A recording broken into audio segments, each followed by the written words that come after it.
Nasa linya ngayon ang ating pong chairman ng committee, ha? Opo. On Good Government, ang counterpart po niyan sa House ay ang Blue Ribbon Committee in the Senate. Maganda umaga po, Senator Ping. Ted, maganda umaga kay DJ, Chacha. Maganda umaga sa atin lahat. Salamat sa panahon. Good morning po, Senator. Senator, ito mainit-init pa. Gusto lang namin kunin ang inyo pong reaksyon. Dito nga po sa alegasyon kagabi ni Senator Amy Marcos na gumagamit daw po ng illegal na droga, hindi lang ang Pangulo, maging ang First Lady at ang kanya pong anak. Ano pong reaksyon nyo dito? Well, alam mo, hindi natin kamag-anak silang dalawa, no? Hindi naman din ako malapit kay Presidente Marcos. Ang masasabi ko lang, medyo napaka-un-Filipino kasi tayo, nakakasaksi tayo ng pag-aaway ng magkakapatid, no? Pero yon nakakonfine sa bahay. Kung hindi man, merong humahantong sa siraan behind the back, ano? Pinababalita sa mga kaibigan. Pero yung magsalita ka sa harap ng 600 tao sa luneta, parang sa akin, hindi ka tanggap-tanggap bilang isang Pilipino. Hindi tayo ganyan mga Pilipino eh. Di ba tayo, maski pa paano, pagkakapamilya, mag-away man tayo, we keep it to ourselves. Yun lang aking masasabi. Senator Ping, sa karanasan niyo po sa politika, pag umaabot na sa ganitong punto, ano po sa tingin niyo ang possible motive nito? Politika, wala namang iba eh. Kasi wala akong makita motibo eh. Ba't mo sisiraan ang sarili mong kapatid sa harap ng daan-daang libong tao? Wala akong makitang ibang motibo. Magsabi ng katotohanan.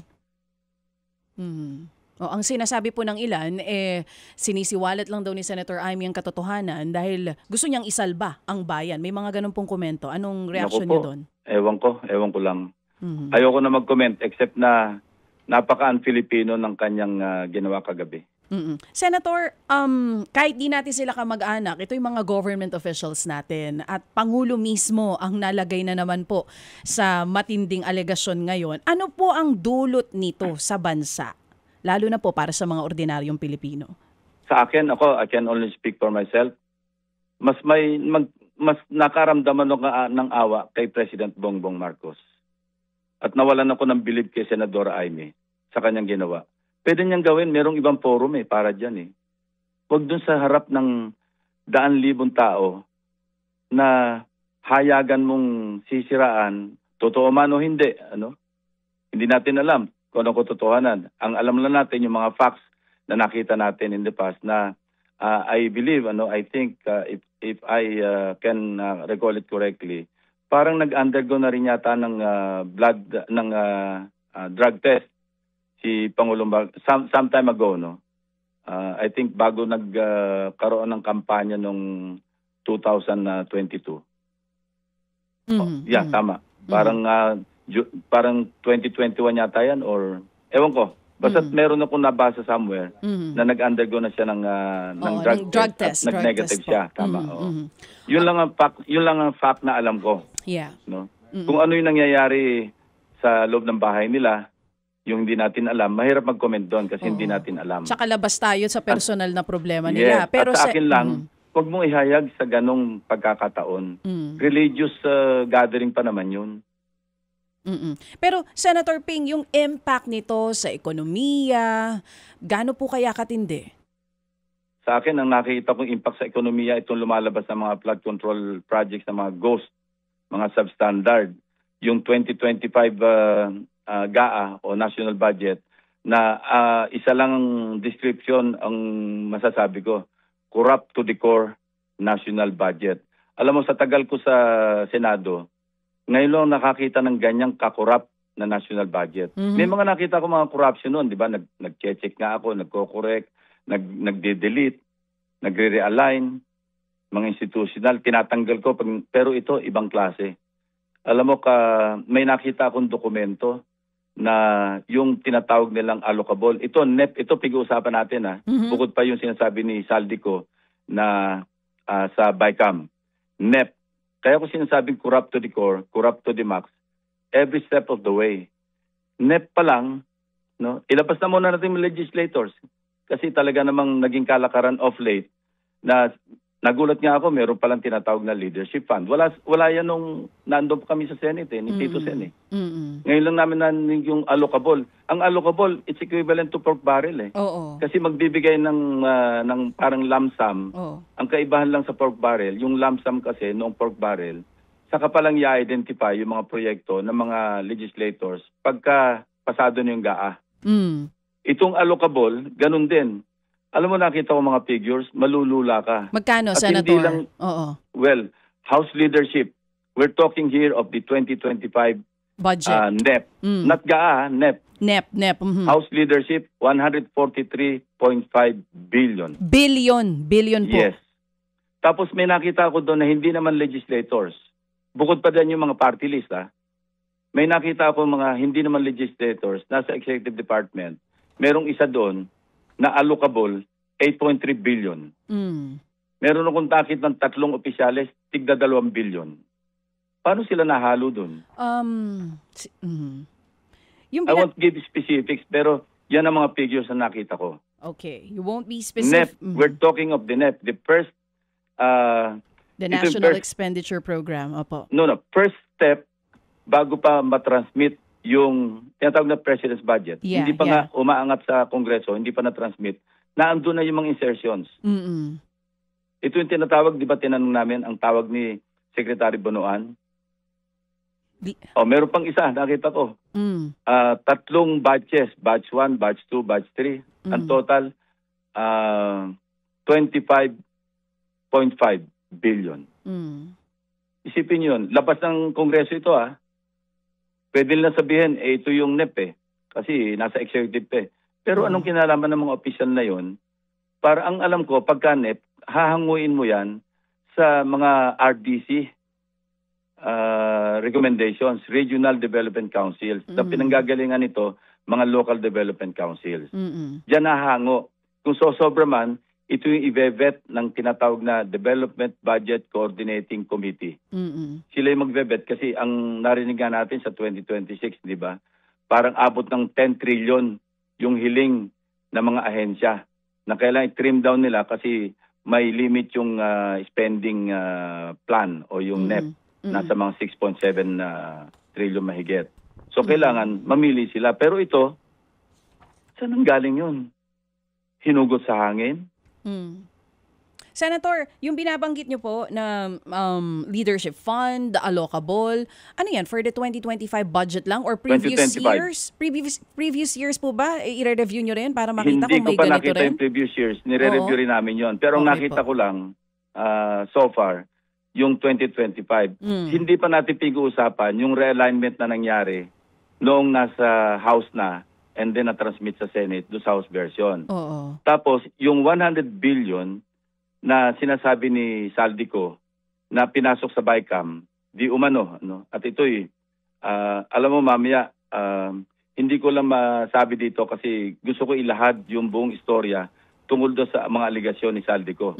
Pero ang masasabi ko lang, at this time, at this point, walang katotohanan, puro kabulaanan, lalo na yung issue ng nag-deliver siya ng 25 billion pesos patungo kay President Marcos. Alam mo, hindi ko dinidefend si President Marcos. Unang-una, 100 billion sa BICAM. Paano nagpa-insert si President Marcos? Nung tiningnan namin yung listahan, tama yung listahan Talaga may mga items na nakapaloob sa 100 billion. Pero, meron doong nabito out of the 194 billion na binito ng Presidente sa 2025 budget, meron kami nakita 3 items do sa 100 billion na yon na nagkakahalaga ng 1.15 billion. Tapos initially, naka-FLR lahat Pero of course, kinasusundan ko ilan yung na-release na naka-FLR. Pero yung buong 100 na yon initially, FLR, for later release. So kung insertion ng Pangulo yon, bakit niya ito for later release? Bakit niya ibibito? Ipa-priority niya yon kasi kung totoo mayroon siyang kikitain, ba't niya ibibito? So ang ibig sabihin nito, ang implikasyon, pwede may gumamit ng kanyang pangalan. Pwede. And you're looking into that? Tama po, Senator, Yes. nandun na kayo. No, meron akong datos niyan. But, I prefer na isama ko ito kasi related naman ito sa aking interpellation mamaya. Yes po. Tukol sa mga policy issues kasi general principles kami ngayon eh. Oo. Doon ko Oo. na lang ito ilalahad sa plenaryo mamaya. Oo, mamaya po ito, Senator Ping. Lahat Oo, po ng ako mga yung sinasabi ninyo. Yung Yes, sagot ako yung first in ninyo, line. Yeah. sagot nyo kay Zaldico dun sa sinasabi niya na i-review daw po ninyo yung GAA and NEP. Yun ang Nireview ko na. sinasabi niya. Na-review ko na nga eh, kaya sasagutin ko. Pati yung mga circumstances behind yung sinasabi niyang nag-deliver siya. Yun, talagang sasabihin ko taas ang kabulaanan at ipapaliwanag ko mamaya kung bakit. At meron akong pinanghawakan. Oo, ebidensya. Anong oras po ito, Senator? Ako yung una nakasalang doon sa DBCC sa General Principles. Kaya alauna kami mag-i-start. Oo, kasama po ba dyan sa magiging interpellation nyo yung pangalan? Papangalanan nyo po ba yung sinasabi nyo pwedeng nagamit ang pangalan Yes. ng Pangulo? Correct. Sasabihin nyo po yan mamaya. Correct. Hindi pa po pwede ngayon. Bawal pa namin malaman ito, Senator. Oo. Hindi, mamaya na lang kasi kasama to sa ano ko eh. Oo, sige po, sige po. So lahat ng mga naging Basta ang sige po. sinasabi ko lamang, ang bottom line ng pag-uusapan natin, ngayon lang ako nakakita ng budget na mula sa simula hanggang sa magtapos ang corruption nakatodo. Pati implementasyon. Kasi nga, di ba, lumabas na itong yung mga inspection na ginawa ng DepDev, na ginamit yung PNP saka yung AFP Corps of Engineers. Hindi ba ang initial na findings nila, out of the initial 8,000 Oo. na mga flood control pa lang ito 421 ang sinabi nila. Pero nung chinek namin, meron double entry, kaya 420. So pagka kinuha mo yung, pag in-extrapolate mo yon DJ, Chacha, 420 over 8,000, ano ibig sabihin? More than 5% ang ghost doon sa mga flood control projects. Hindi pa natin kinukwenta yung mga substandard na talamak din. Now, pagka ganun ang ating computation, ang na-budget para sa flood control mula noong 2023, 2024, 2025, 1.001 trillion. Subukan mong kunin yung 5% ng 1.001 trillion. Kung susundan natin yung trend, ano? Kaya nga hinihingi ko sa DPWH, ilan pa ba yung inyong na-inspeksyon, na-validate out of the total? Pero nagsisimula pala sila pag-inspect mula pa ng 2016. So mas malaki pa yun. Ang sinasabi ko lamang dito, 23, 24, 25, 1.001 trillion. Naku, ihahambing mo doon sa 420 out of 8,000. Nang halaga noon, 29, ang nakitang ghost doon, parang nasa mga 29 billion na eh. Isipin mo, DJ, Chacha, Ted, gaano kalaki ang nawawalang pera? Alam mo, nang makita ko yung mga dokumento, parang sarili nilang pera eh. Yung pera ng bayan. Alam mo, ang nakikita ko tuloy, pag nag-i-insert, pag naglalagay ng allocable, hindi lang iniisip yung proyekto, ang kinukwentan lang yung commission. 20%, 15%. Yun ang unang nasa isip nila eh. Talagang, alam mo, sorry, aga-aga sinisira ko yung araw natin pare-pareho. Pero yan ang katotohanan eh. Yun nabanggit niyo po kanina na allocable, leadership fund, at sabi niyo magbibigay kayo ng pangalan kung sino man yung possible na gumamit sa pangalan ng Pangulo. Isang tao lang ba yung tinutukoy natin dito or higit sa isa yung papangalanan niyo po mamaya? Mamaya na lang, DJ. Pati yung mga paghahatid, pati yung pag-deliver at kung magkano yung kickback na dineliver. Ito pong binabang... At kung kanino. Oh. Pati kanino, kasama rin po. Kung kanino na-deliver, kung sino pumick up, kung sino yung nagbigay. So... Mamaya na lang sa ano. Kasi gusto ko sa plenaryo ito dalhin eh. Sige po. Para malaman din ng mga economic managers, malaman ng aking mga kasamahan kung gaano katalamak yung ngayon 2026 yung aming pinag-uusapan. Pero ako, ugali ko kasi pag nag-interpolate ako sa budget sa susunod na taon, binabalikan ko hanggang 3 taon eh. Kasi nag-establish ako ng pattern eh. Pero this time, I think wala akong ma-establish na pattern kung ang paghahambingan, kung ang aking i-discuss 2025, walang kahambing. Parang wala nang katulad. Nagsimula ito, alam mo, parang some people just don't know when to stop. Ngayon, lumalabas ngayon, naglalabasan itong mga anomalya, may mga nababanggit na pangalan. Ngayon dapat ma-realize ng mga taong gobyerno lahat may katapusan. Alam mo, sooner or later, kung hindi man sa susunod na taon, kung hindi man sa pagkatapos ng 3 taon, pero alam mo, pag ginawa mo na yan habitually, eventually it will catch up with you. Senator, sisingit lang po ako bago po magpatuloy si Chacha. Ang sabi niyo kanina, meron ho kayong mga pag-aaral para po pabulaanan yung sinasabi ni Saldico na paghahatid niya ng komisyon kay Pangulong Bongbong Marcos. Pero yung pong sasabihin niyo mamaya kaninyo, yung pong paghahatid ng pera, ito na po yung sinasabi niyo, totoo na mga nakinabang dito po sa porsyentuhan sa mga proyektong ito. Tama, Ted. Ayun, opo, yan po, klaro yun. Okay, naabangan natin mamaya kasi Okay, mukhang hindi lang po ito isang pangalan.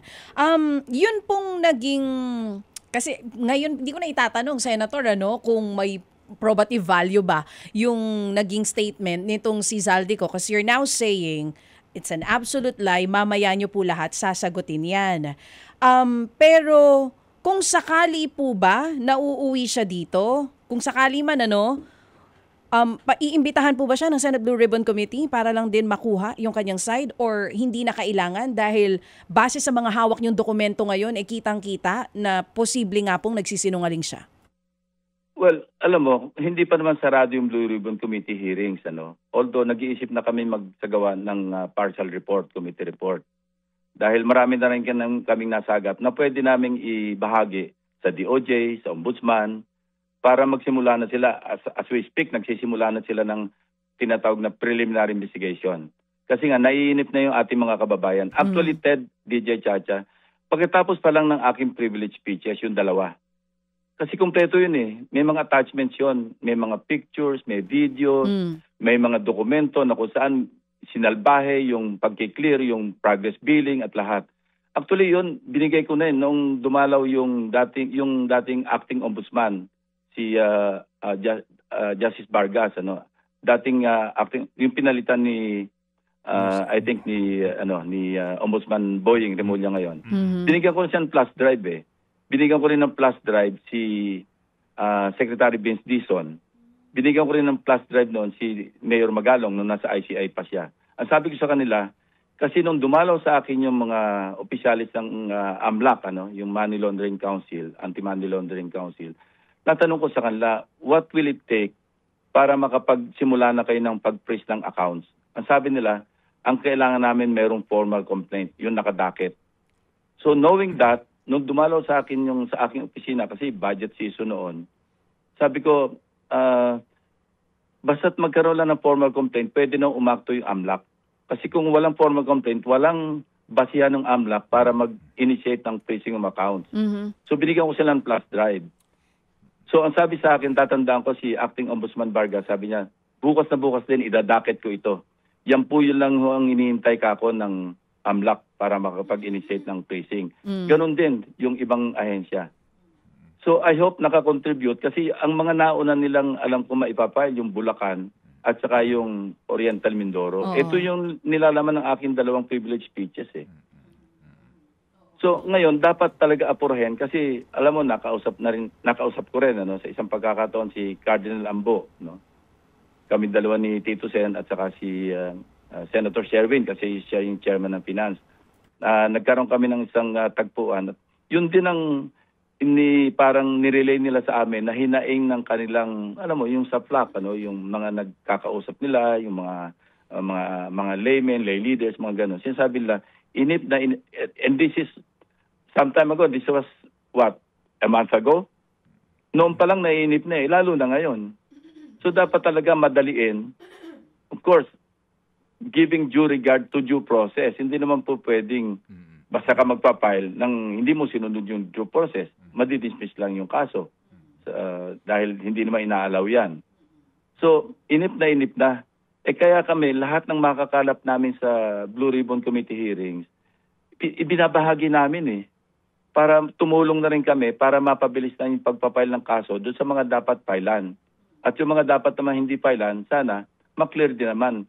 Kasi marami ring nagbabanggit ng pangalan na wala naman ding kaukulang corroborative na ebidensya. Katunayan, nung nakausap ko si dating Yusek Bernardo. Ito yung kabilin-bilinan ko sa kanya. Although wala akong control sa kanyang salaysay, sa kanyang affidavit, dahil nga nag-a-apply na siya sa Witness Protection Program at may mga limitations doon. So ang billing ko lang sa kanya, kung sakali magbabanggit ka ng pangalan sa Blue Ribbon Committee hearing, siguraduhin mo lang na meron kang pinanghawakan. Kasi makakapanira ka ng pangalan, kahit totoo man yung sinasabi mo, may personal knowledge ka, pero kung wala ka rin parang maisususog na magko-corroborate na ebidensya, digital files mo man, notes mo man, maski anong meron dyan. Kung wala, kung pwede, wag mo na lang banggitin. Actually, meron siya nabanggit na dalawa. No? Hindi ko to dinidefend. Ano? Yung dalawang kasama ko yung isa, dati kong kasamahan. Dalawa, napansin ko lang sa kanya affidavit. Ano? Si Senator Grace po at saka si Senator Mark Villar. Maliwanag, sinabi niya, presumably. So yun, i-consider ko yun sa paggawa ko ng committee report. Hindi ko dinidepend yung dalawa. Opo. Kung guilty sila, I really don't care. Pero in the spirit of fairness, kasi iba maliwanag hindi na ako magbabanggit ng pangalan. Ano? Pero at least ito man lang dalawa, I don't know kung meron siyang pinanghawakan. Kung meron man siyang pinanghawakan, hindi niya nailabas sa Blue Ribbon Committee hearing yun. I'd like to believe na meron siyang hawak. Pwede niyang gamitin pag nando na siya sa DOJ o kaya dumating sa ombudsman. Pero ang sinasabi ko lang, kung ano yung factual na nag-exist sa ngayon, base sa aking nalaman. Dahil nung nagbasa siya ng kanyang sinumpang salaysay, napansin ko yun presumably, papunta raw doon sa dalawang senador. Pag sinabi mo presumably, ano ba ibig sabihin nun? Presumption Daw, pa lang. di ba? Daw. Opo. Oo.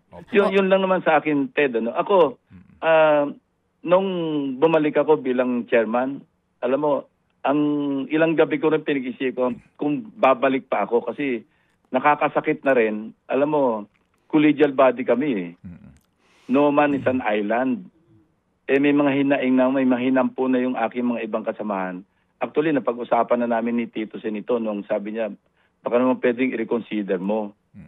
Sabi ko, alam mo partner, ngayon ko lang sasabihin. Kasi nung nag-resign ako, hindi ko sinungguni sa kanya Tapos, itong tahasan talaga, no? Totoong, ang tanong ko sa kanya nung sinabi niya i-reconsider, kasi nakakarinig na nga ako ng mga pahayag na pwede may aalis.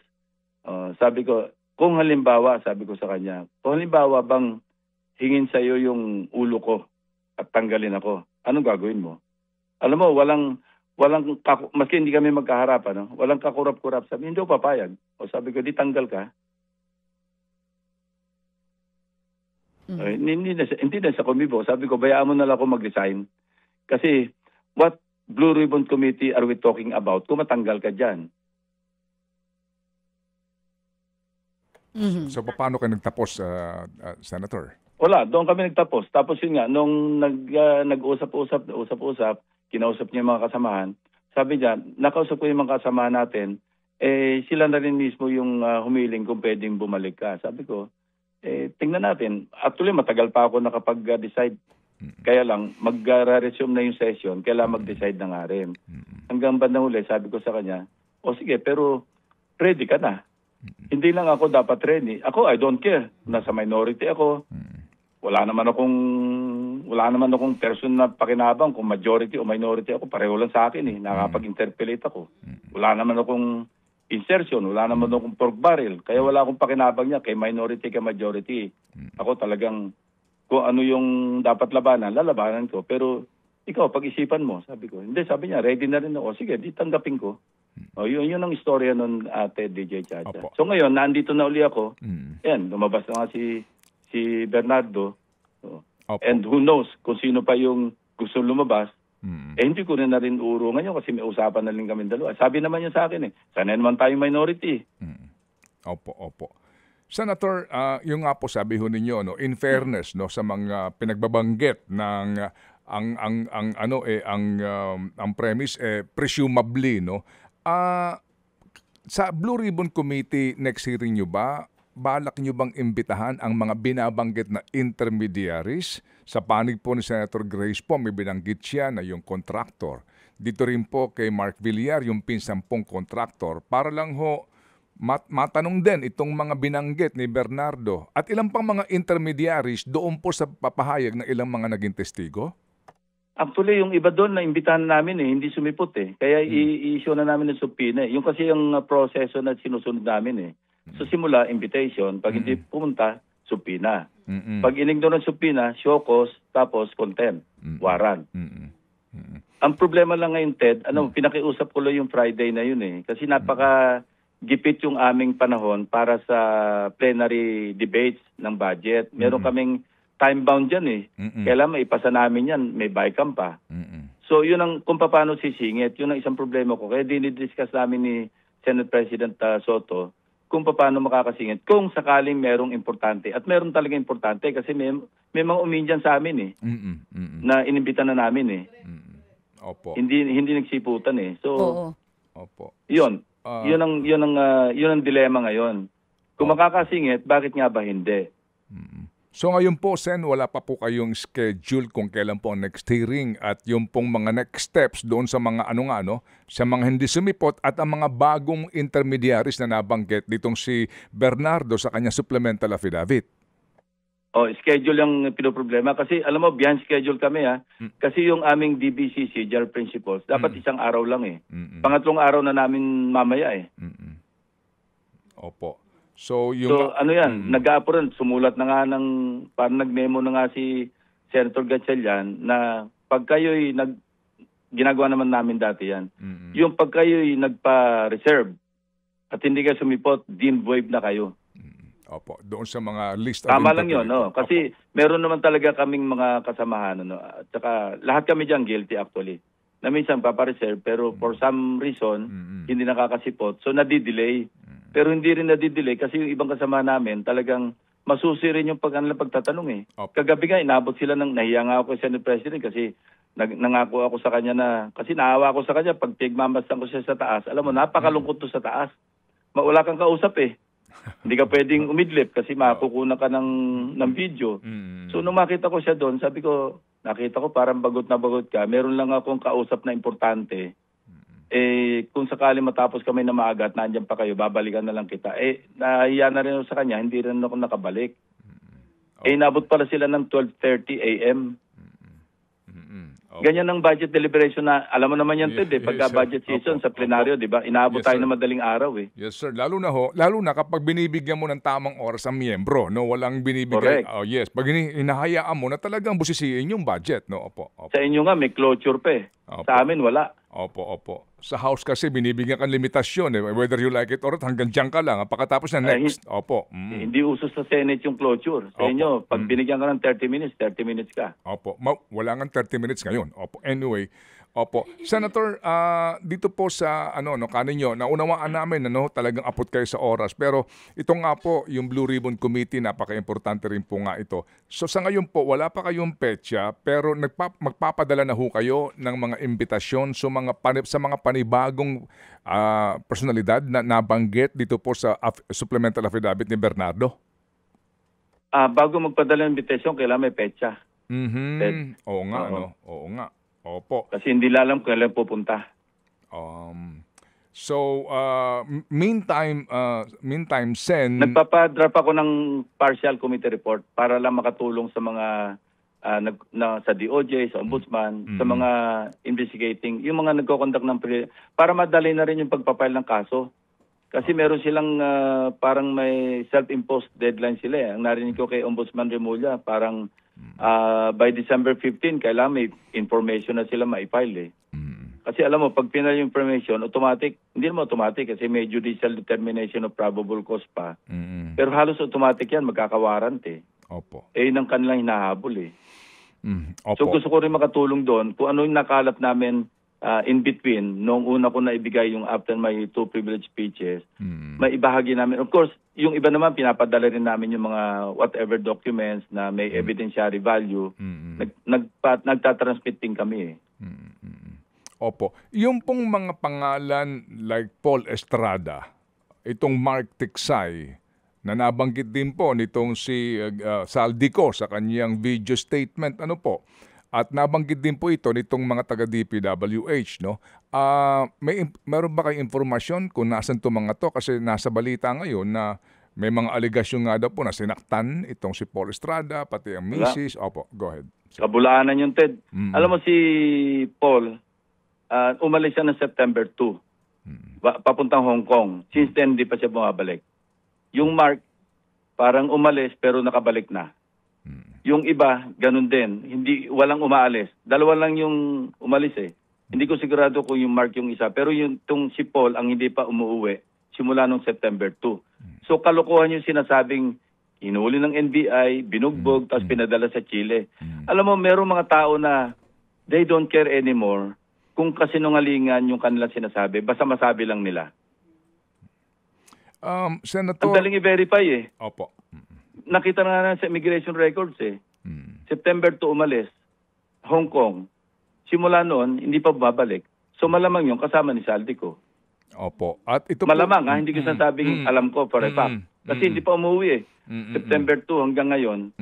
Kung wala pa, November na. Opo. Bakit niyo po ito inalam, sir? Itong bagay na ito sa immigration record ni Paul Estrada? Nabanggit yan ni Bryce Hernandez, tapos nabanggit ni Orly Gutesa. Nagtama sila. Di ba pinakita ko pa yung picture? Sabi nila, yan nga ho yung si ano. So confirm na yun talaga yung John Paul. So noong bago kami magkaroon ng pagdinig, nag-check ako sa immigration. Ito yung mga personalities na gusto ko malaman yung whereabouts. Kasi may sinasabing, pati yung Orly Gutesa nga, pinacheck ko sa immigration kung merong records na umalis eh. Wala. Dito. Pero hindi natin alam kung nasaan. Kaya yung invitation niya, kinors ko, sinabi ko doon, I'm seeking your assistance kay Senator Marcoleta kasi siya naman ang nag-present. Baka ako alam niya kung nasaan, matulungan yung komite na padaluhin. Sabi naman niya, wala na rin siyang contact.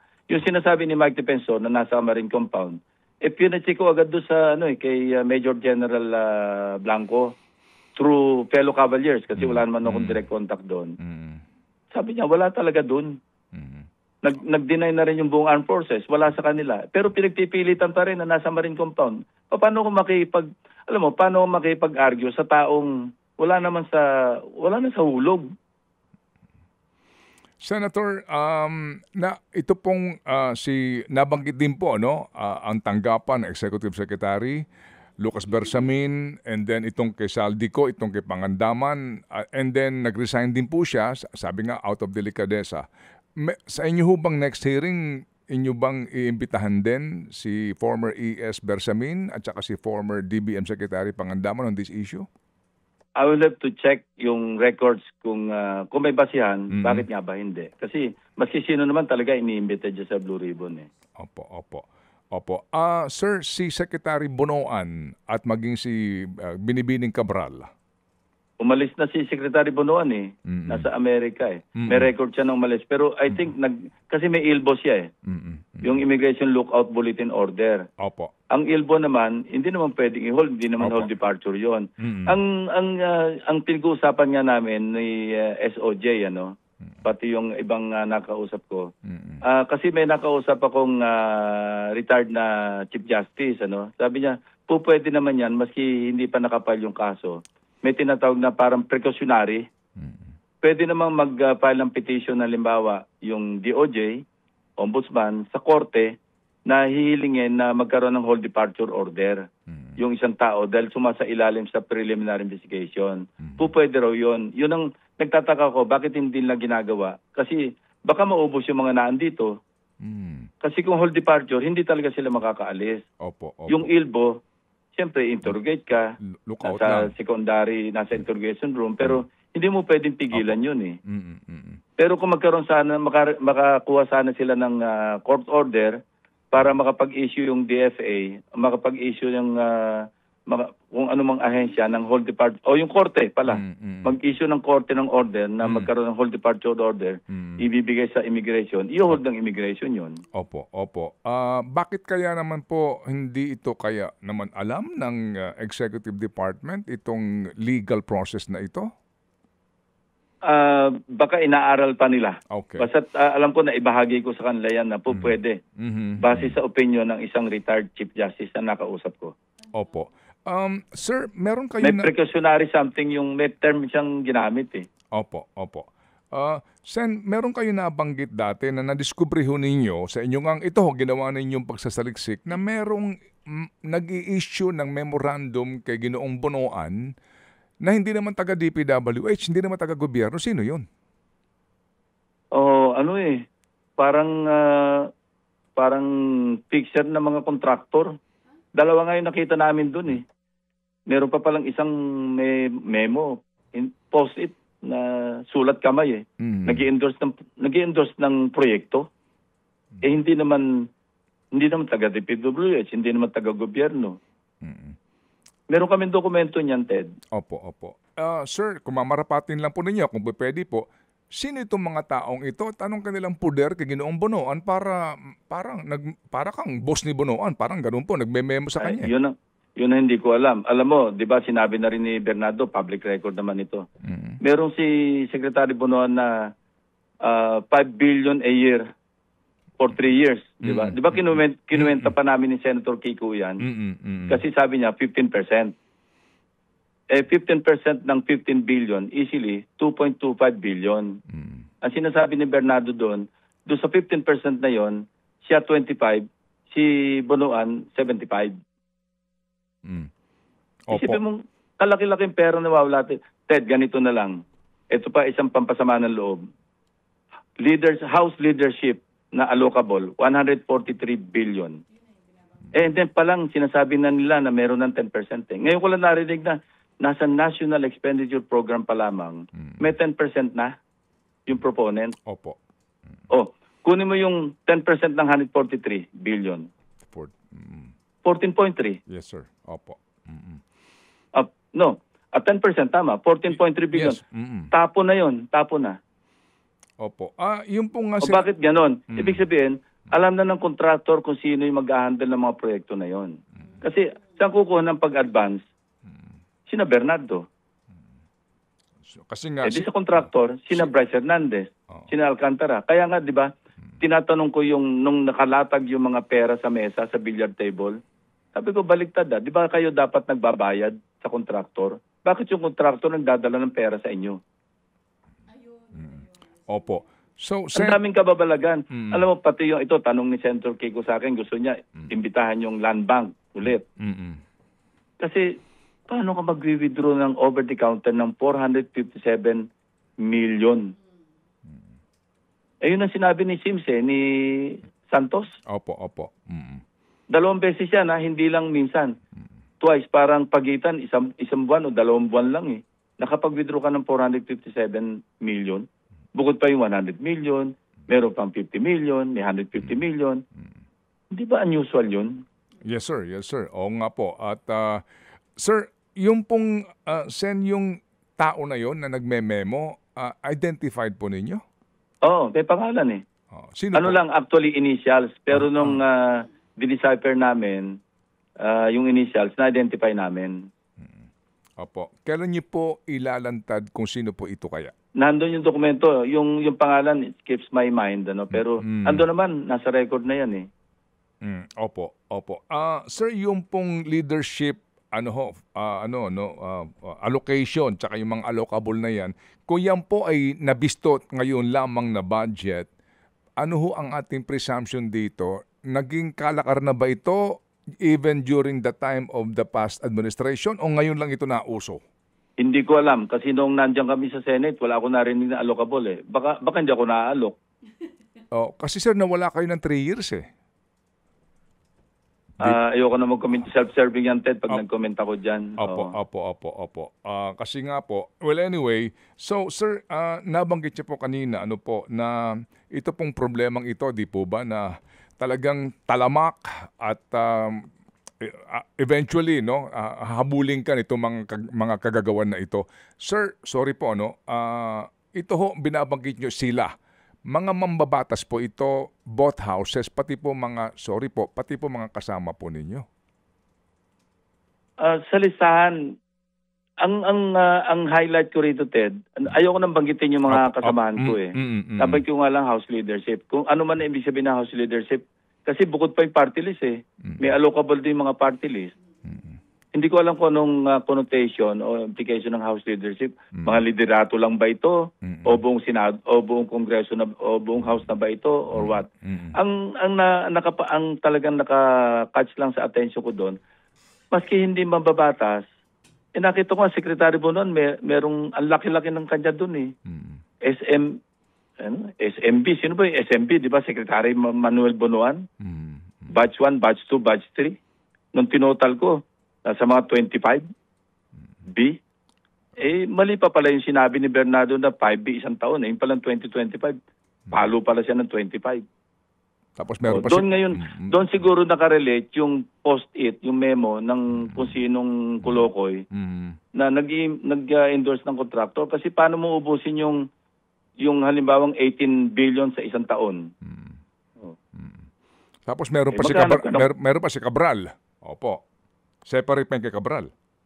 Wala akong nakita kay Jose Cabral. Pero ang sinasabi ni Bernardo, doon sa 75% sa 15% ni Bonoan, bahala na raw si Bonoan kay Jose Cabral. Yun ang kanya alegasyon.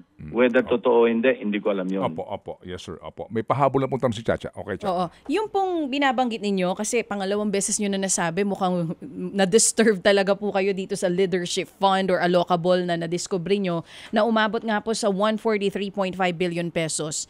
Nabanggit nyo na po yung pangalan ni Secretary Manny Bonoan, dating DPWH Secretary Manny Bonoan. Meron pa po bang ibang government agencies nakasama dun sa allocables? Meron, pero sabi ko nga, mas magandang hindi ko pakitindit. At least si Secretary Bonoan, nabanggit na rin ko kanya mga pangalan sa testimony ni kaya ako nabanggit siya eh. Hindi lang po DPWH ang pinag-uusapan natin dito. Meron sa labas. Alam mo, meron sa labas ng DPWH, nakapagtaka talaga. Sa labas. Pero parte rin po ng gobyerno.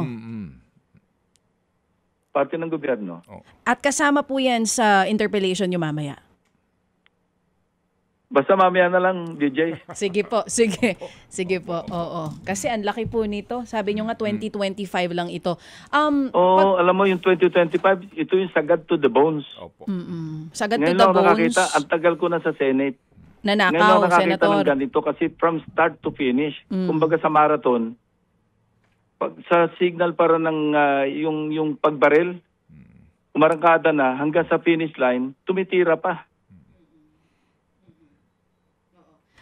Since nakafocus po tayo ngayon sa 2025 budget, by next year na natin titignan yung mga previous years kung may ganito, kung may mga allocables din? Sa pagpasok ng mga ahensya, pinababalikan ko yung yung mga previous years eh. Actually, ngayon nasa general principles pa lang eh. Papunta pa kami sa mga individual agencies eh. Alam ba, sa DPWH, pwede ko i-take up uli yan. Sa, halimbawa, DOTR, DOH, kung saan man, DepEd, yung gano'n. For 2026 budget, wala na po ito. Hindi, malinis itong alam mo, in fairness to Senator Sherwin, alam mo, I'd like to commend him, take my hat off to him, kasi parang he spearheaded, siya yung nag-lead ng way towards what could be the most transparent national budget. Tigtutulong-tulungan namin yan sa Senate. Napag-usap-usapan na namin, nag-caucus na kami dyan. Tinanggal namin yung unprogrammed fund kasi meron pa rin, alam mo, tinanggal ni President Marcos, pinatanggal niya lahat yung 255.5 billion na flood control kasi may mga naiwan pa. Yung unused appropriations nga po ng 2025, mid-year kasi ang available lang na datos as of June 30. Dahil nga, yun, June 30, hindi pa pumuputok itong flood control. Ang unused nila out of sa budget, 828 billion na eh. So I assume, hindi masyadong lalayo kasi walang galaw masyado yung paglabas ng pondo nang pumutok itong flood control. Kasi pinigil di ba? Anong impact niyan sa ekonomiya? Anyway, ito na yung, mamaya na lang, yan ang just ng tanong ko eh. Kasi tumataas yung, sabi nga ni Ted kanina, di ba? Ramdam niya na yung inflation. Kasi ngayong araw na ito, tumaas na naman yung gasolina natin, 120. Oo nga po. Yung food prices, ang tataas na naman. Ito yung pwedeng tanungin, paano mamimitigate yan given the circumstances na yung government spending which constitutes, I think, 16 or 17% ng national yung consumption. Kasi pinakamalaki pa rin yung household eh. Yan ang big chunk eh. Tapos meron tayong yung government spending, tapos yung mga iba't ibang industry, manufacturing, and so forth and so on. So anong impact niyan kung ganyan ang sitwasyon natin at yung mga projections natin, yung GDP projections, lahat, sala na eh. Off target na tayo eh.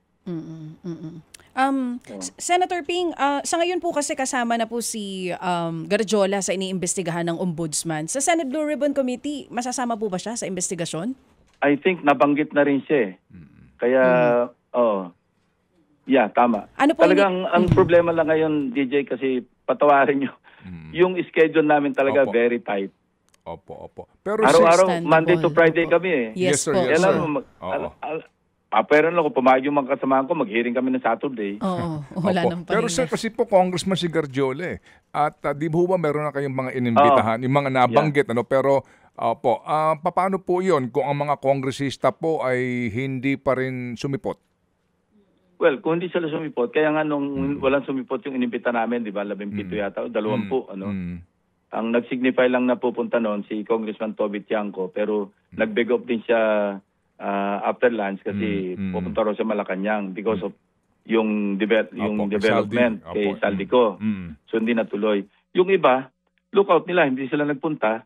So si Mrs. Iskaya, sinupinan na namin yun doon sa Stecom. Dumating siya, wala siyang dala. So sabi ko, pag hindi mo dinala kasi hindi naman sa amin nanggaling na meron kayong ledger.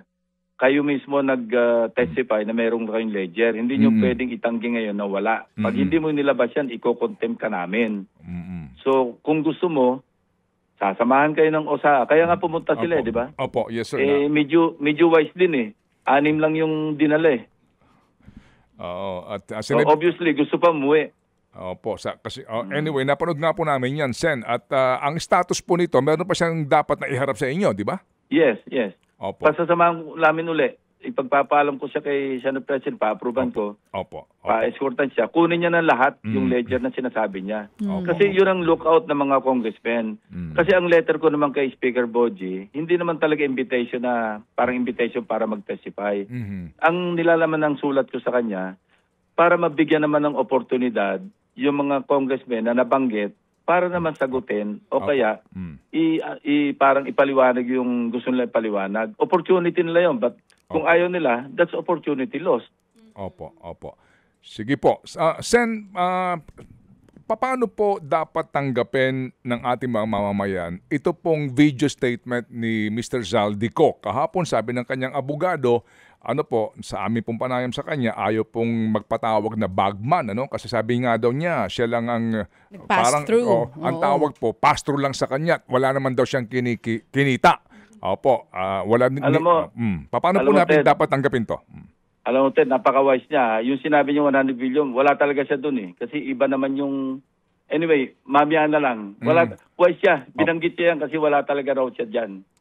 Pero sa iba, imposibleng wala siya. Diyan sa 100 billion sa BICAM, pwede sabihin talaga wala siya. At katotohanan, ang pagkaalam ko at ito'y verified, talagang hindi talaga siya nagkaroon dyan. Tama, kaya sabi nga nung anyway, sige, baka kung saan pa tayo mapunta mamaya na lang. Opo, sige po. Sen, ito na lang po.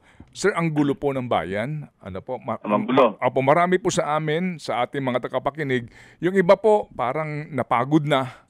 Ang iba po nawawala na naman pag-asa. Ang iba po... Bawal tayo mapagod, Ted. Ted, lalo kayo DJ, huwag kayo mapagod at saka huwag kayo mawalan ng pag-asa kasi laging mayroong pag-asa. Sige po, ano po ang inyong mensahe po sa lahat po na naguguluhan? Ang iba po talagang, yun nga, gusto na pong, alam nyo na, yung pong, ang iba po naiiyak na, ang iba kinikilabutan. Ano po ang inyong mensahe sa amin lahat? Ang mensahe, alam mo, nakakausap ko si Ombudsman Boying Remulla, nakakausap ko si SOJ Eric Vida, nakakausap ko si Prosecutor General Richard Padulyon.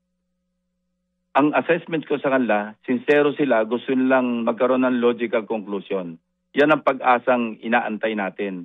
Kaya lang, kailangan hindi tayo impatient kasi maguguluhan din ang investigation, ang preliminary investigation kung mamadaliin nila. Hindi ganun kadali.